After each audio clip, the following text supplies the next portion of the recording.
দর্শক বন্ধু, আশা করি সবাই ভালো আছেন। আজ একটি বিষয় হলো জন্মকুণ্ডলী বিচারের একটি তত্ত্ব এবং তার প্রথমেই একটা স্টেপ। এর আগের ভিডিও যদিও আমি দিয়েছিলাম, নতুনভাবে জানাচ্ছি, অনেকে জানে না। নতুন যারা সাবস্ক্রাইব করুন, প্রত্যেকটা শেয়ার করুন। আমি বাড়িতে বসে নিজেদের জন্মকুণ্ডলী দেখা, হস্তরেখা বিচার, বাস্তু সম্পর্কে বিভিন্ন তত্ত্ব দিয়ে থাকি। বিষয়টা হলো 9টি গ্রহ এবং 12টা রাশি, 12টা লগ্ন, প্রত্যেকটা আমাদের কিভাবে হয়। আমরা যখন আমাদের গণনা করা হয় জন্মছক, আমাদের লগ্ন যেখানে থাকবে সেটা আমাদের লগ্ন হবে, আর চং মানে চ থাকলে রাশি হবে।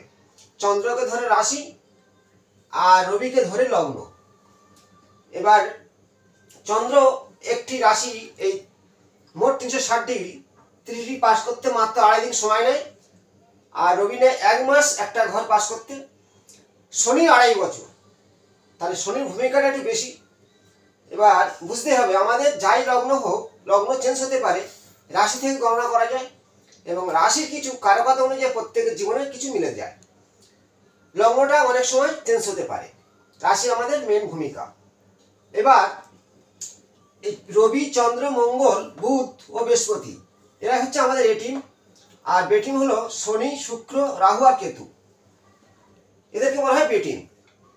তাহলে গ্রহদের যে গতিশীল, যুক্ত গ্রহ কিছুটা ফল দেবে কে কার মিত্র। তেমন দেখো, শনির মিত্র শুক্র শনির যোগ খুবই ভালো। শুক্র শনি এক ঘরের যোগ, এটা খুব ভালো সুপ্রভাব দেয়। তেমনি শনির সঙ্গে যদি বিটিমের লোক বেশ করে রবি থাকে, মঙ্গল থাকে, খুবই কিন্তু খারাপ ফল দান করে থাকে। চন্দ্র থাকলে এগুলোকে বলা হয় বিভিন্ন যোগ হিসাবে নেগেটিভ যোগ বলা হয়। তেমনি শুক্রের সাথে শুক্র দেবগুরু বৃহস্পতি, এই যে দেবগুরু বৃহস্পতি দেবতাদের গুরুদেব, আর দৈত্যদের গুরু হলো শুক্রাচার্য। ইনি হলো, এনার রং হলো সাদা, এনার দিক হচ্ছে গিয়ে পূর্ব দক্ষিণ কর্ণাট, এনার ফার্স্ট নাম্বার হলো 6। এবার যোগ ফলে যে নাম্বার হবে সেটা তার 6 হবে। তাই ডেট অফ বার্থ অনুযায়ী যে তারিখে জন্ম হয় সেই তার গ্রহের জাতক হয়ে থাকে। তেমনই বৃহস্পতি 3 সংখ্যার অধিপত্য করে। এবার 12, 3, 21 এই ধরনের নাম্বার যাদের জন্ম হয় তারিখে, তাদের হয় বৃহস্পতির জাতক। তেমনই ওই রকম প্রত্যেকটা গ্রহ একটা করে নাম্বার আছে। এবারে বৃহস্পতির সাথে শুক্র যদি একত্রে যে কোনো ভাবে 12টা ভাবের মধ্যে বসে, তো একে বলা হয়, এই যে বৃহস্পতির না দেবে ফল, শুক্র না দেবে ফল। এবার বৃহস্পতির দ্বারাই শুক্র বর্গী হয় আর শুক্রের দ্বারাই বৃহস্পতি হয়। সেটা কিভাবে হয়? তার ডিগ্রি অনুযায়ী এবং তার ঘর অনুযায়ী। তেমনই কে কার দ্বারাই বর্গী বা সবচেয়ে ভালো বাংলা ভাষা হলো জব্দ হয়ে যাওয়া। এখন শুক্রের ঘর দুটো করে, দেখো, তুলা রাশি অধিপত্য করে এই শুক্র এবং বৃষ রাশিতে অধিপত্য করে শুক্র, আর ধনুতে অধিপত্য করে বৃহস্পতি, মীনেতে অধিপত্য করে বৃহস্পতি। তাহলে শুক্র যদি মীন রাশির তুঙ্গস্থ হয়, তাহলে সেখানে শুক্র তুঙ্গস্থ হচ্ছে, তাহলে মীন রাশির ঘরে এখন শুক্র বসে আছে কোনো ছকে। সেখানে যদি বৃহস্পতি থাকে, তাহলে শুক্রের দ্বারাই বৃহস্পতি কিন্তু বর্গী হয়ে গেল, মানে যেটাকে জব্দ বলা হয়। শত্রু এই জন্য বাড়িতে গিয়ে দাপট চালাচ্ছে, এই ধরনের।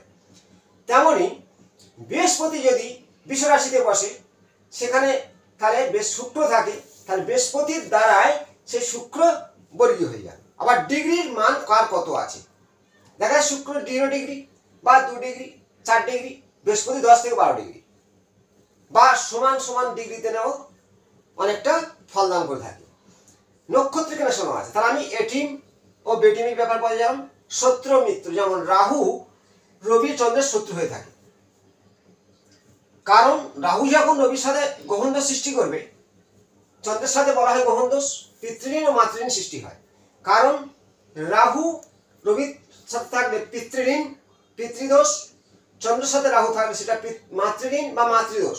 এদের ক্ষেত্রে যখনই তাদের যে কোনো 12টা ভাবের মধ্যে যে কোনো ঘরে বসবে, জানবেন আমরা নেগেটিভ ফল। এবার লগ্ন থেকে কতটা নেগেটিভ হবে তার একটা তত্ত্ব জানবেন।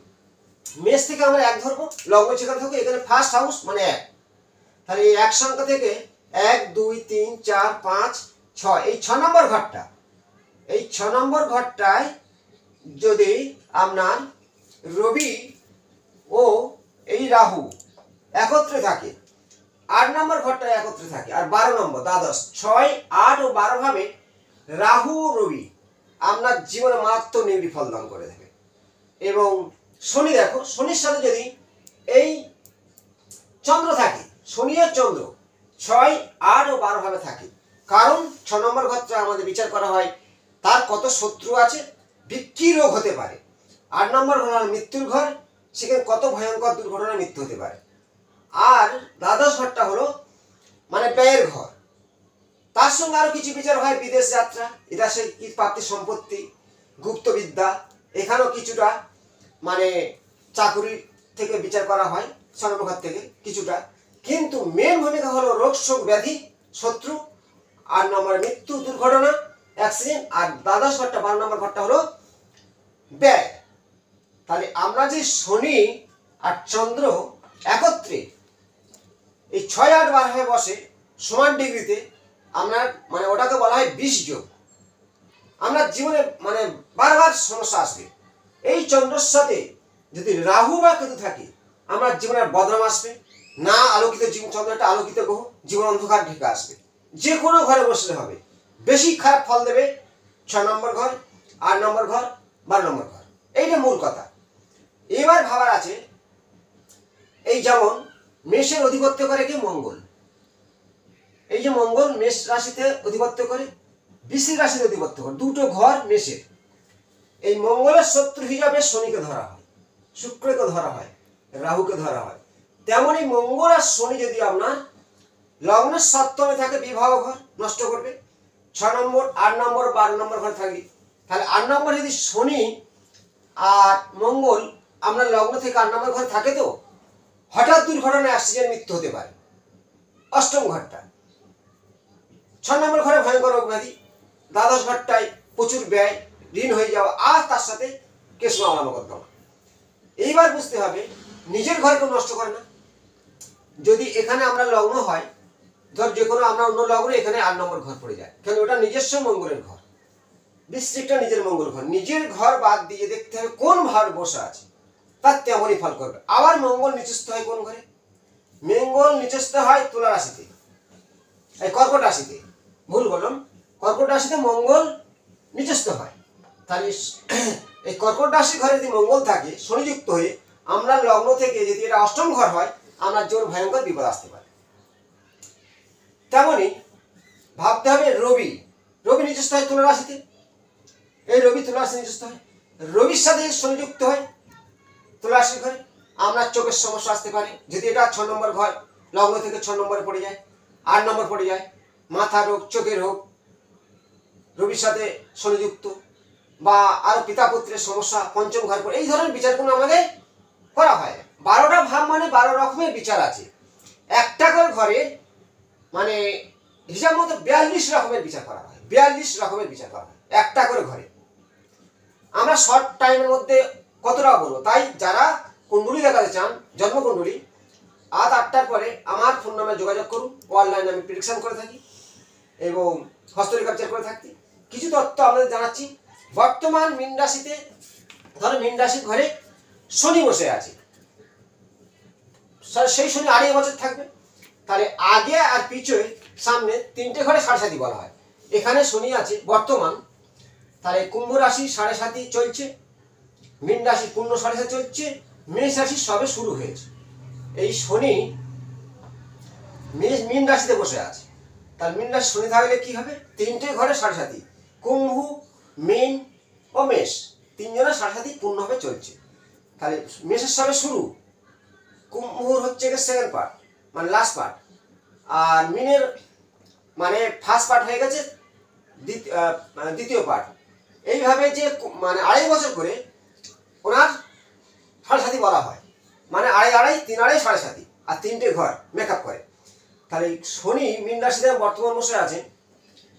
তাহলে বর্তমান মীন রাশিতে কিন্তু খুব টাফ, কারণ শনি একা নেই, শনির সাথে বর্তমান কিছু গ্রহ একত্রে বসে আছে। একটা ঘরে শনি একটা মানে হিসাবে পাপগ্রহ বলা হয় কোটাকে, শুক্রবার দিয়ে। সেখানে শনি কিন্তু কর্মের ফলদাতা। আমরা তো সবাই কলিযুগে মানে একবার ধর্মপুত্র যুধিষ্ঠির নয়, তখন আমাদের কর্মের ফল শনি কষ্ট দেবেই, বর্তমান সঠিক কথা। আপনার জীবনে শনি সাড়ে সাথে ভোগ করা কতটা টাফ, যা সাড়ে সাথে চলে সেই জানে। শারীরিক কষ্ট, মানসিক কষ্ট, অর্থনৈতিক সমস্যা, দাম্পত্য জীবনে অশান্তি, এগুলো ঘটবেই। সাড়ে সাথে চললে ঘটবেই। অনেকে বলে ঘটে না, আমি বলে ঘটে, কারণ শনি ন্যায়ের বিচার, ন্যায়ের দেবতা। আমাদের কলিযুগের মানুষ ন্যায় পথে কেউ নেই। মিথ্যা, 2 নম্বরী, মানে বিভিন্ন সলচাচুরি, সেই শনির বিপক্ষে আমরা চলি। তার কারণ আমাদের সেই ভোগটা করতে হয়।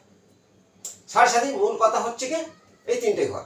এবার শনি আপনার যে কোনো লগ্ন হোক, মেষ রাশির ক্ষেত্রে শনি এখন দ্বাদশ ঘরে বসে আছে, কর্কট রাশির ক্ষেত্রে ভাগ্যের ঘরে বসে আছে 9 নম্বর ঘরে। এইভাবে প্রত্যেকটা রাশির ক্ষেত্রে এখন সেই শনি কোথায় বসে আছে, সঞ্চার বিচারে যেটা গ্রহদের সঞ্চার আপনার তেমনই অবশ্যই ফলদান করে থাকবে। তেমন শনির ভূমিকা হলো তার কর্মের ফলদাতা, সে কাউকে ছাড়ে না। শনির সাথে যুক্ত হয়ে আমরা যদি মানে কুণ্ডলিতে শনির দশা চলে, আর শনির সাড়ে সাথে ভুগছেন এখন মেষ, মীন ও কুম্ভ রাশি। এই 3টে রাশির যদি শনির দশা মানে মহাদশায় থাকে বা অন্তর্দশায় থাকে, আর শনির সাড়ে সাথে চলে, তাদের ক্ষেত্রে বলছি বর্তমান 2025 সালে খুব সাবধানে থাকুন। বিপদ কিন্তু খুব সামনে, কারণ সাড়ে সাথে চলাকালীন আপনার ছকে যদি শনি মঙ্গলযুক্ত থাকে, আপনার ছকে জন্মকুণ্ডলী, বা ওই শনি চন্দ্রযুক্ত আছে আপনার ছকে দেখুন, আর এই শনি সাড়ে সাথে চলছে, আমরা ভীষণ সামনে বিপদ আছে। সেই তত্ত্বগুলো আমি কিছুটা বোঝালাম, যে কুণ্ডলী বিচারের কিছুটা পদ্ধতি। আমরা এবার যে লগ্ন থেকে বিচার করে যাব, যেমন যেই লগ্ন কি হয়, সেই ব্যক্তির মস্তক, তার মাথা, তার ব্রেন কেমন, ব্যক্তি কেমন। দ্বিতীয় ঘরটা আমাদের বিচার করা হয় অর্থপ্রাপ্তি কত জমবে, বাক্য, তার কথা বলার টেকনিক। তৃতীয় ঘরটা হলো আত্মীয় স্বজন, ভাই বোন এবং পরাক্রমের ঘর। চতুর্থ ঘর মাতৃঘর, সৌন্দর্য ঘর গাড়ি। পঞ্চম ঘর পিতা, শিক্ষা, সন্তান। 6 নম্বর রোগ শোক ব্যাধি, ঋণ। এবং 7ম ঘর বিবাহ জীবন ও মানে ব্যবসা, পার্টনারশিপ। 8ম ঘরটা হলো মৃত্যু, দুর্ঘটনা। 9 নম্বর ভাগ্যে কি ঘটতে চলেছে, ধর্মকথা। আর 10 নম্বর হলো তার কি কর্ম করবে, কর্মের। 11 নম্বর কতটা আয় করবে। দ্বাদশ ঘরটা 12 নম্বর ঘরটা হলো বিদেশ যাবে কিনা, আর কতটা বিপদ ঋণযুক্ত হতে পারে। তেমনই আমরা এই গ্রহদের ফল দান করে থাকি। যুক্ত গ্রহ পাপগ্রহের সঙ্গে, পাপগ্রহ অতটা নেগেটিভ হয় না, কিন্তু পাপগ্রহের সঙ্গে শুভ গ্রহ যুক্ত আপনার যেভাবে বসে থাকবে, অবশ্যই আপনার জীবনে তেমনই ফল আসবে। আমি পরবর্তী কিছু এই সম্পর্কে আরো তথ্য জানাবো। পত্রিকা শেয়ার করবেন। ভালো থাকুন। নমস্কার।